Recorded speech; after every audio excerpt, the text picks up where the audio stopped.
ব্যাস। পাগলামি করো না, আমার অফিসে দেরি হয়ে যাচ্ছে, সরে দাঁড়াও। না, আমি তোমাকে অফিসে যেতে দেবো না। অফিসে যেতে হলে এই ড্রেসটা পরে যাও। তোমার মাথা খারাপ হয়েছে? আমি এই পুরনো ড্রেস পরে অফিসে যাব? এবার বুঝতে পেরেছি, তার মানে তুমি সত্যি সত্যি প্রেমে পড়েছো।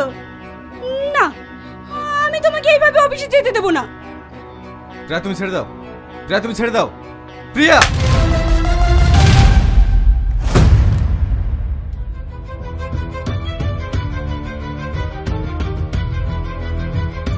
ও মা, আমার সব শেষ হয়ে গেল গো মা।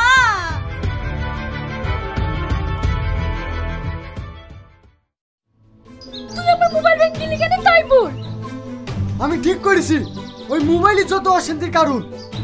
সারাদিন কোনো কাজ কাম নাই, অফিসে যাব সে খাবারটাও করে দেয় না। সারাদিন মোবাইলে ভিডিও করা আর ভিডিও দেখা। তুই আমার মোবাইল দে, দেখি তুই আমার মোবাইল না দিয়ে কি করে অফিসে যাস। স্যার বলছি, স্যার বলছি।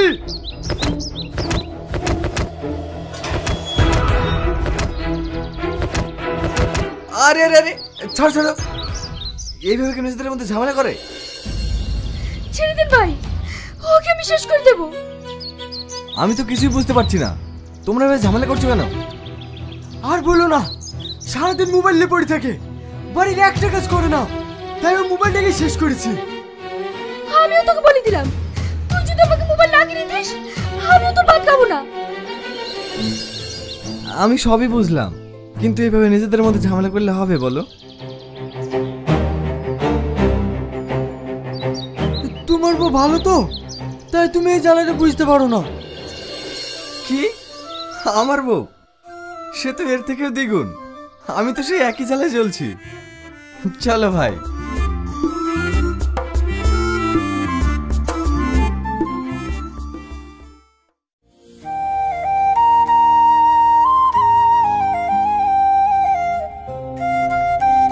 আপনার সামনে আপনার কথা শুনছে না, আপনাকে রাগ দেখাচ্ছে।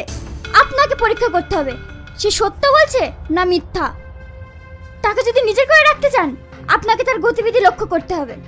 সে কোথায় যাচ্ছে, কি করছে সেটা নিজের চোখে দেখতে হবে।